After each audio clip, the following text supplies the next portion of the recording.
Adoración en medio de la guerra. Esta semana analizaremos juntos algunas ocasiones cruciales en las que Israel, ya estando dentro de la tierra prometida, volvió a consagrarse al Señor, a veces ante un peligro inminente. Allí, Josué tomó la decisión aparentemente irracional de circuncidar a los israelitas en territorio enemigo, de celebrar la Pascua ante un peligro eminente, de construir un altar y adorar al Señor mientras la conquista estaba en pleno apogeo, y de erigir el tabernáculo del Señor cuando 7 tribus de Israel aún no habían recibido herencia. Comencemos.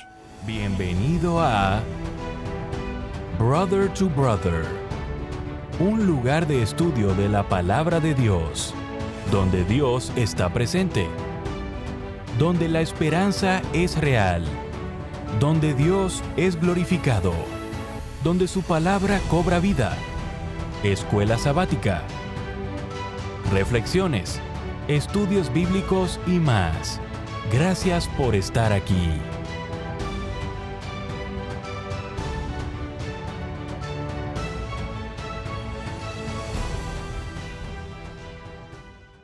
Muy bienvenidos y bendiciones, hermanos. Espero que su semana haya sido muy buena al lado del Señor. Agradecidos porque llegamos una semana más a estudiar juntos. Antes de hacerlo, recuérdese que tenemos que traer nuestra Biblia, nuestro libro de estudio y algo con que tomar notas. Acompáñenme, por favor, a orar todos juntos. Bendito Dios, una vez más, le damos gracias, Señor, por la vida, por la salud y por el tiempo que nos da de podernos reunir a través de esta plataforma para estudiar todos juntos. El Espíritu Santo sea nuestro Maestro, que Él nos guíe y que podamos, Señor, aprender, retener y sobre todo practicar estas enseñanzas. En el nombre de Jesús. Amén. Muy bien, mis amigos, mis hermanos. El título de esta semana: Lealtad Suprema, Adoración en medio de la guerra. Tenemos vidas nosotros, unas vidas pero muy ajetreadas. Y a veces perdemos el enfoque y tendemos a enfocarlo en lo urgente y a menudo descuidamos dedicar tiempo de calidad y renovar nuestro compromiso con Dios para poder agradecerle por lo que Él hace y sigue haciendo diariamente por nosotros.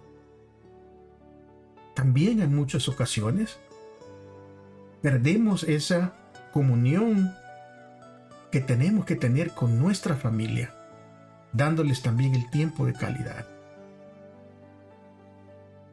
Vivimos en una sociedad sobrecargada, que está impulsada por la comodidad, que está orientada únicamente a los logros, y cada uno en el fondo sabemos que los momentos dedicados a Dios y a nuestros seres queridos constituyen la mejor manera de aprovechar nuestro tiempo limitado aquí en esta tierra.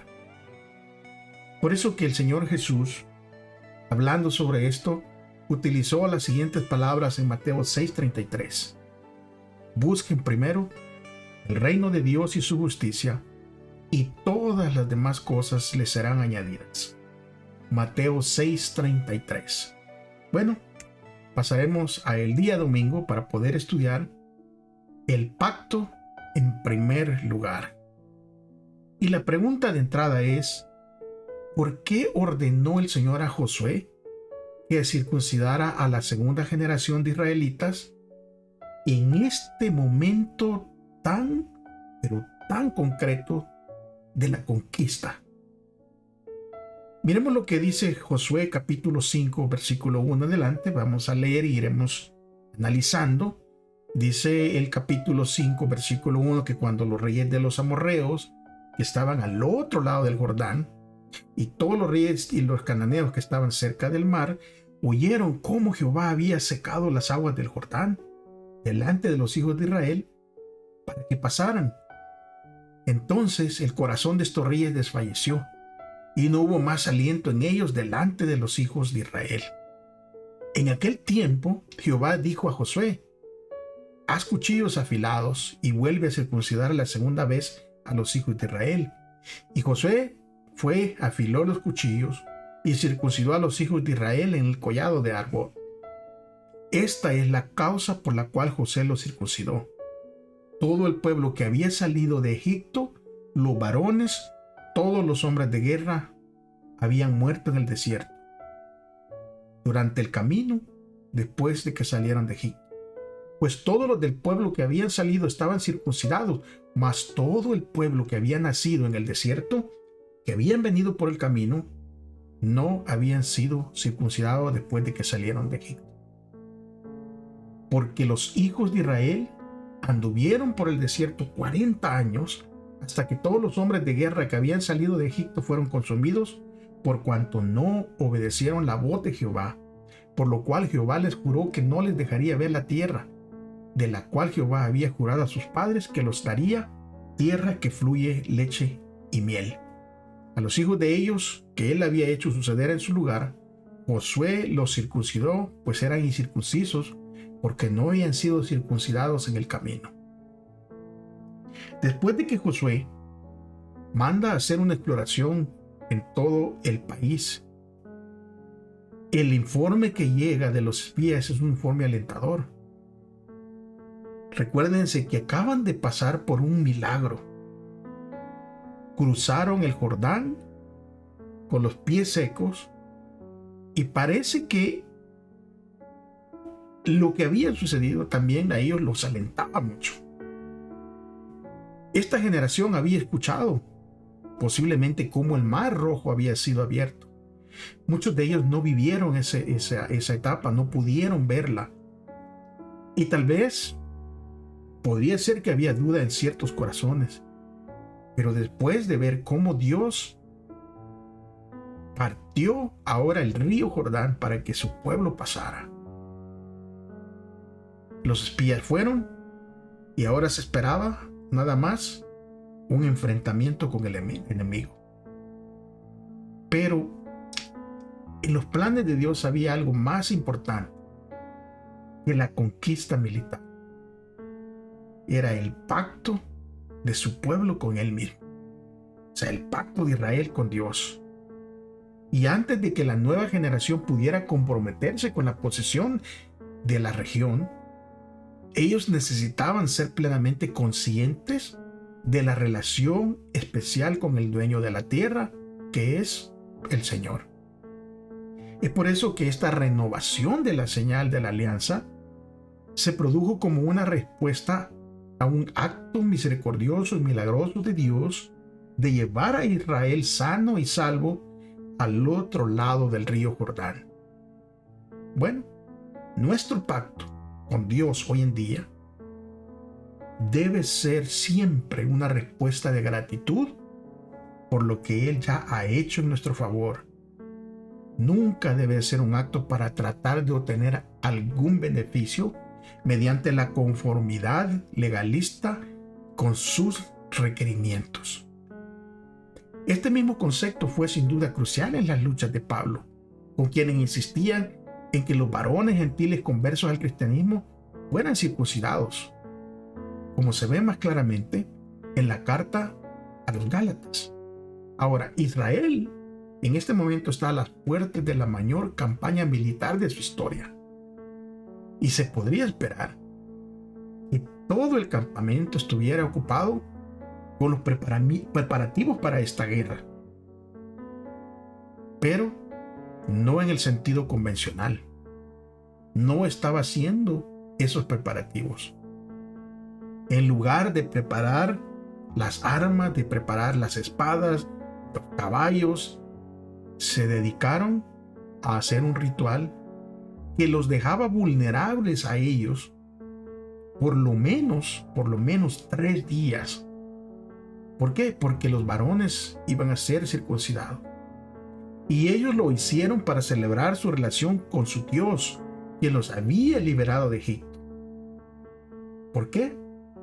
Porque reconocían que la batalla pertenecía al Señor Él era quien les concedía la victoria, Él era quien los había llevado al éxito y que los había traído hasta ese lugar en ese momento. Es por eso que el Señor Jesús formuló este mismo principio, pero con palabras poco diferentes. Por eso que el Señor dijo: busquen primero el reino de Dios y su justicia, y todas las demás cosas les serán añadidas. Nuestra vida cotidiana parece presionarnos con la urgencia de tantas cosas importantes que olvidamos priorizar lo más importante. ¿Qué es eso más importante? Nuestra renovación diaria, nuestro compromiso con Cristo Jesús. Ahora, si pensamos y hacemos memoria, ¿en cuántas ocasiones hemos descuidado nuestra comunión con Dios? ¿Por qué? Porque a veces teníamos que atender otros asuntos y a nuestro ver se nos hizo fácil o ver lo más importante. Y es muy fácil caer en este error. Y para evitarlo tenemos que hacer un compromiso y poner ese pacto con nuestro Dios en primer lugar. Día martes, la Pascua. ¿Y por qué es significativo que Josué eligiera celebrar la Pascua a pesar de la inmensa tarea de tomar posesión de la tierra prometida? Josué capítulo 5, versículo 10 dice que los hijos de Israel acamparon en Gilgal y celebraron la Pascua a los 14 días del mes por la tarde en los llanos de Jericó. Pero ¿de dónde le vino a Josué esta idea? O sea, ¿por qué lo estaba haciendo? Bueno, miren lo que dice Éxodo 12:6. Dice: y lo guardaréis hasta el día 14 de este mes, y lo inmolará toda la congregación del pueblo de Israel entre las 2 tardes. Aquí vienen las instrucciones que había escrito Moisés.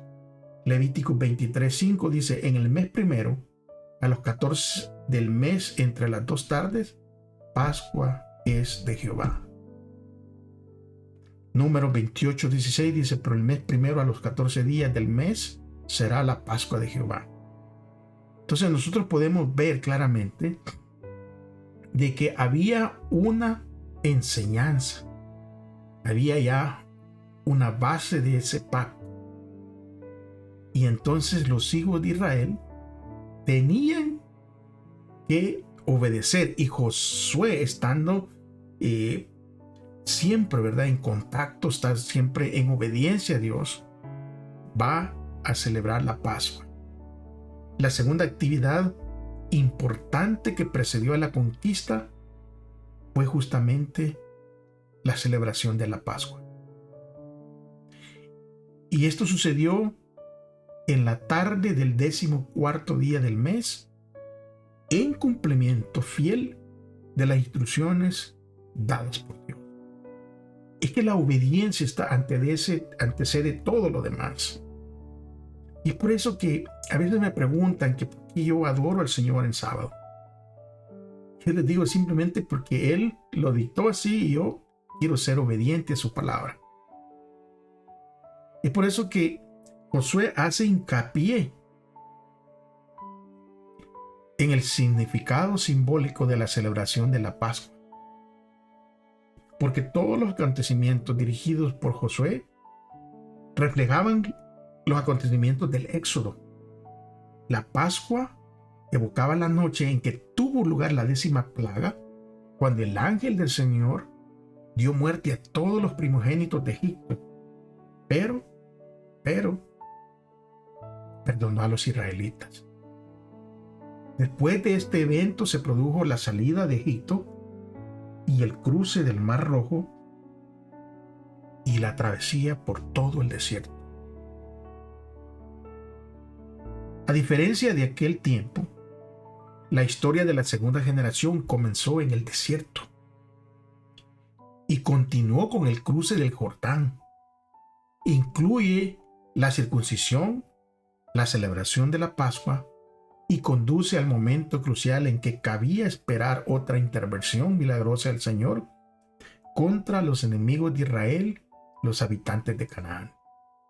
Junto con todos los eventos previos, la celebración de la Pascua señala el inicio de una nueva era en la historia de Israel. Y fue así mediante el símbolo del Cordero sacrificado. La Pascua no solo recordaba la redención de los israelitas de la esclavitud egipcia, sino también señalaba un cumplimiento antitípico en ocasión de la muerte del Cordero de Dios, el cual nos rescató de la esclavitud del pecado. En la cena del Señor, antes de ofrecerse a sí mismo como sacrificio supremo, Jesús transformó la Pascua en un memorial de su muerte expiatoria. Sin embargo, la Pascua y la Cena del Señor señalan una realidad aún más gloriosa: el ingreso de la multitud redimida en la Canaán celestial. En el libro de Apocalipsis, Juan describe esta travesía antitípica de los redimidos sobre el mar de cristal. Este correlato tipológico del Mar Rojo y del Jordán ante el trono de Dios, y su participación en la cena de bodas del Cordero prefiguraba tipológicamente por la Pascua y la cena del Señor.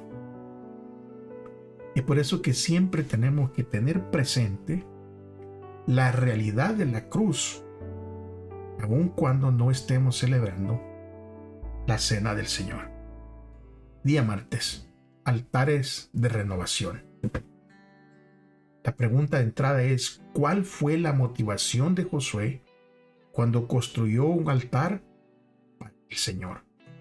Bueno, Josué 8:30, Josué capítulo 8, versículo 30 y 31 dicen: entonces Josué edificó un altar a Jehová Dios de Israel en el monte Ebal, como Moisés, siervo de Jehová, lo había mandado a los hijos de Israel, como está escrito en el libro de la ley de Moisés, un altar de piedras enteras sobre las cuales nadie alzó hierro, y ofrecieron sobre él holocausto a Jehová y sacrificaron ofrendas de paz. O sea, el Señor había dado instrucciones. Es más, en Deuteronomio, el Señor le dice al pueblo, el capítulo 11, en el versículo 26 al 30, y aquí yo pongo hoy delante de vosotros la bendición y la maldición. La bendición si oyeres los mandamientos de Jehová vuestro Dios, que yo os prescribo hoy. La maldición si no oyeres los mandamientos de Jehová vuestro Dios, y os apartareis del camino que yo os ordeno hoy, para ir en pos de dioses ajenos que no habéis conocido.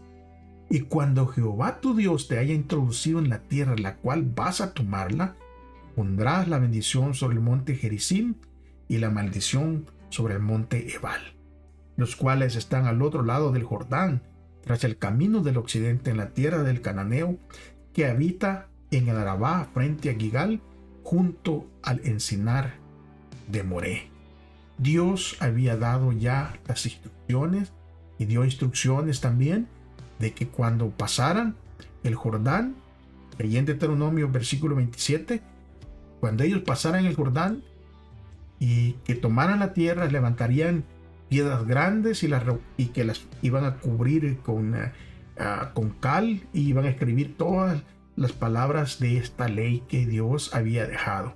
Entonces, conforme a eso, conforme a lo que ya está escrito, ¿verdad?, es que se va a llevar esto a cabo. Recordemos que en la época de los patriarcas, los altares que construían eran hitos que señalaban el camino que recorrían y se convertían en representaciones tangibles de su derecho a la tierra que Dios les había prometido. Al erigir un altar, los israelitas estaban dando testimonio del cumplimiento de las promesas hechas a sus antepasados. En este caso, la construcción del altar fue el cumplimiento directo de las instrucciones dadas por Moisés. Josué 8:30 al 35 desempeña un papel importante en la configuración de todo el mensaje teológico del libro, cuando Josué vincula uno de los relatos más violentos de guerra con algo totalmente distinto, una escena de reafirmación del pacto, o sea, la adoración. Josué nos remite a uno de los temas teológicos más importantes del libro y que aparece en su mismo comienzo. Josué recibió el mandato divino de conducir a Israel a una vida de obediencia en armonía con el pacto. El libro termina destacando ese rol de Josué. A pesar de la importancia de la guerra, a pesar de la importancia de la conquista, hay algo aún más vital, y eso es la lealtad a los requerimientos de la ley de Dios. La conquista era solo un paso en el cumplimiento del plan de Dios para Israel y la restauración de toda la humanidad. La fidelidad a los preceptos de la Torá constituyen la cuestión última en el destino de la humanidad. Josué escribió la copia de la ley sobre grandes piedras escaladas distintas del altar. Así, las piedras que probablemente contenían los 10 mandamientos constituían un monumento aparte en las proximidades del altar y recordaban constantemente a los israelitas los privilegios y deberes implícitos en el pacto. José prefiguraba al Yeshua, a Jesús del Nuevo Testamento, cuya misión consistía, entre otras cosas, en conducir nuevamente a la humanidad a la obediencia a Dios. Y para lograr este objetivo, tuvo que entrar en conflicto con los poderes del mal. El objetivo final era cumplir los requerimientos del pacto como nuestro representante, porque todas las promesas de Dios son sí en Él. Por eso decimos amén en Él, para gloria de Dios. 2 Corintios 1:20. Día miércoles, mis amigos, mis hermanos. El día miércoles habla de escrito en rocas. ¿Y qué significa el acto descrito en estos versículos y qué nos debería de decir a nosotros? Josué 8:32 al 35, para empezar, lo que dice: también escribió allí sobre las piedras una copia de la ley de Moisés, la cual escribió delante de los hijos de Israel. Y todo Israel, con sus ancianos, oficiales y jueces, estaban de pie, uno y otro al lado del arca, en presencia de los sacerdotes levitas, que llevaban el arca del pacto de Jehová, así los extranjeros como también los naturales. La mitad de ellos estaban hacia el monte Gerizim y la otra mitad hacia el monte Ebal, de la manera que Moisés, siervo de Jehová, lo había mandado antes, para que bendijesen primeramente al pueblo de Israel. Después de esto, leyó todas las palabras de la ley, las bendiciones y las maldiciones, conforme a todo lo que está escrito en el libro de la ley. No hubo palabra alguna de todo cuanto mandó Moisés que Josué no hiciera leer delante de toda la congregación de Israel, y de las mujeres, de los niños y de los extranjeros que moraban entre ellos. Este monte Ebal solo es mencionado en Deuteronomio 11:29, 27:4 y 27:13, y en el libro de Josué en el capítulo 8, en el 30 y 33. Junto con el monte Gerizim era el lugar donde debían pronunciarse las bendiciones y las maldiciones que eran parte del pacto. O sea, más concretamente, debía ser el lugar de las maldiciones. Allí los israelitas debían situarse a ambos lados del arca, en presencia de los sacerdotes. Un grupo se situó frente al monte Ebal y el otro frente al monte Gerizim, como representación simbólica de las dos formas posibles de relacionarse con el pacto. Los sacrificios que se llevaban allí señalaban a Jesús, quien puso sobre sí todas las consecuencias resultantes de la deslealtad al pacto, para que quienes creyeran en Él pudieran disfrutar de sus bendiciones. Ahora, ¿por qué era necesario escribir una copia del pacto en un monumento visible para todos? Deuteronomio 4:31 dice: porque Dios misericordioso es Jehová tu Dios, no te dejará ni te destruirá ni te olvidará del pacto que les juró a tus padres. Deuteronomio 6:12: cuídate de no olvidarte de Jehová, que te sacó de la tierra de Egipto, de casa de servidumbre. Ahora Deuteronomio 8:11 y 14 dice: cuídate de no olvidarte de Jehová tu Dios para cumplir sus mandamientos, sus decretos y sus estatutos que yo te ordeno hoy. No suceda que comas y te sacies y edifiques buenas casas en que habites, y tus vacas y tus ovejas te aumenten, y la plata y el oro que se te multipliquen, y todo lo que tuvieres se aumente, y se enorgullezca tu corazón, y te olvides de Jehová tu Dios, que te sacó de tierra de Egipto, de casa de servidumbre. En Segunda de Reyes, en el capítulo 17, versículo 38, hay un recordatorio más que dice: no olvidaréis el pacto que hice con vosotros, ni temeréis a dioses ajenos. Y el Salmo 78:7 dice: a fin de que pongan en Dios su confianza y no se olviden de las obras de Dios, que guarden sus mandamientos. Hermanos, nosotros los seres humanos tendemos a olvidar y agrupamos las exigencias cada vez más desconcertantes de la vida cotidiana en segmentos de tiempo cada vez más breves. Inevitablemente olvidamos cosas que no se repiten con la misma frecuencia o con la misma intensidad. Es por eso que en cada celebración de la Santa Cena que tenemos la oportunidad, y ahí es una ocasión especial para nosotros, para volver a dedicarnos al Señor y renovar nuestro compromiso de pacto con Él. Y sería bueno que percibiéramos estas oportunidades, no solo como ocasiones para consagrarnos nuevamente a nivel individual, sino también como oportunidades de renovación corporativa de nuestra lealtad a Dios. Vivimos en una sociedad cada vez más individualista y debemos redescubrir el poder de pertenecer a una comunidad que comparte la misma cosmovisión o interpretación de la realidad, los mismos valores, las mismas creencias, pero sobre todo la misma misión. Pero qué tan fácil nos resulta olvidar al Señor y tratar de hacer las cosas con nuestras propias fuerzas, tratar de hacer las cosas con nuestra propia capacidad en medio de un ajetreo de la vida. Sobre todo cuando todo está bien. Estos estudios nos ayudan a recordarnos de que tenemos que renovar nuestro pacto con el Señor.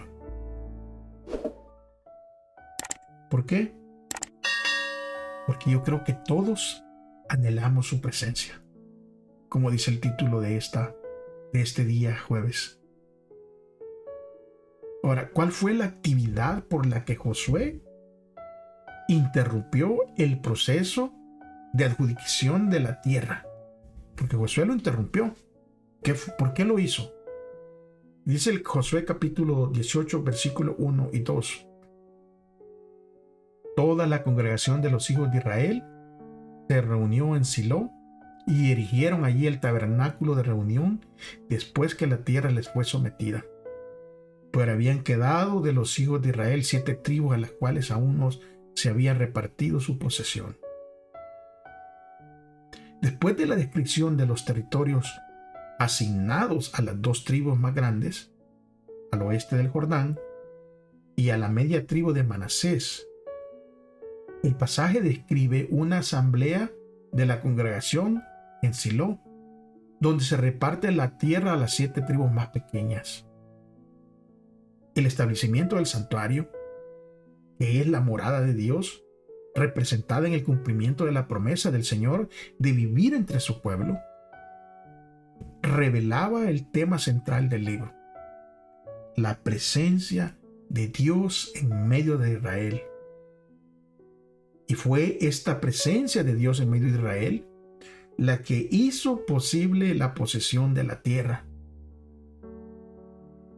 Y habría de ser una fuente continua de bendición para Israel, pero para todo el mundo por medio de ellos. El culto a Dios ocupa un lugar central, incluso por encima de la conquista, la adjudicación de la tierra. El santuario, y más tarde el templo, debería haber ayudado siempre al pueblo a percibir la presencia de Dios entre ellos y a recordar su obligación de mantenerse fieles al pacto. Hoy en día, ¿qué podemos nosotros aprender de Josué?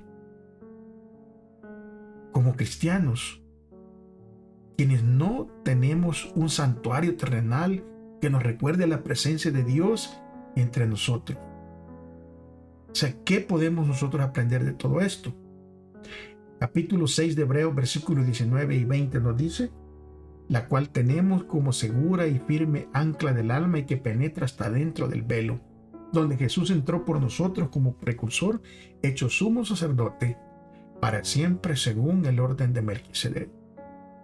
Hebreos 9, 11 y 12 dice: pero estando ya presente Cristo, sumo sacerdote de los bienes venideros, por el más amplio y más perfecto tabernáculo, nos ha hecho de manos, es decir, no hecho de manos, no está de esta creación, y no por sangre de machos cabrillos ni becerros, sino por su propia sangre, entró una vez para siempre en el lugar santísimo, habiendo obtenido la eterna redención. Hebreos capítulo 10, versículo 19 al 23.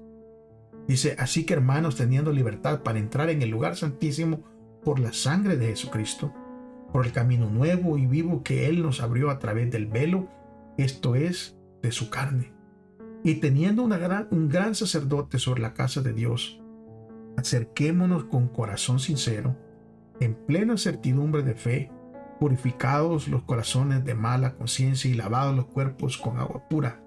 Mantengamos firmes sin fluctuar la profesión de nuestra esperanza, porque fiel es el que la prometió. La súbita aparición del tema del santuario en el libro no debería de sorprendernos, hermano, porque el santuario había estado presente en la narración de Josué a través del arca del pacto. Esta arca era el elemento central del mobiliario del lugar santísimo y fue el que marcó las dos primeras secciones del libro: la travesía y la conquista.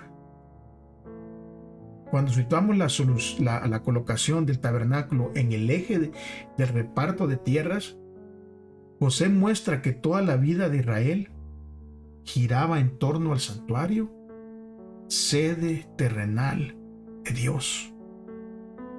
Y es aún más importante para nosotros como cristianos que vivimos en el día antitípico de la expiación, enfocar nuestra atención en el santuario celestial mientras continuamos nuestra lucha contra los gigantes modernos o los gigantes postmodernos que desafían nuestra fe, que desafían nuestra esperanza, que desafían también nuestra herencia espiritual. Al confiar constantemente en la obra de Cristo realizada en la cruz y en el santuario celestial, podemos esperar con fe el momento en que Dios vuelva a morar entre su pueblo. Pero esta vez morará para siempre, como lo declara Apocalipsis 21, 3. Alabado sea el nombre de Dios, hermano. Y muchas gracias a ustedes por haber llegado hasta el final. Pero que sigamos creciendo en el conocimiento de nuestro Señor Jesús a través del estudio. Nos veremos la próxima semana si Él no ha regresado, si Él lo permite. Mientras tanto, y decimos que amamos a Dios, demostrémoslo como amando a nuestro prójimo. Muchas bendiciones, un abrazo.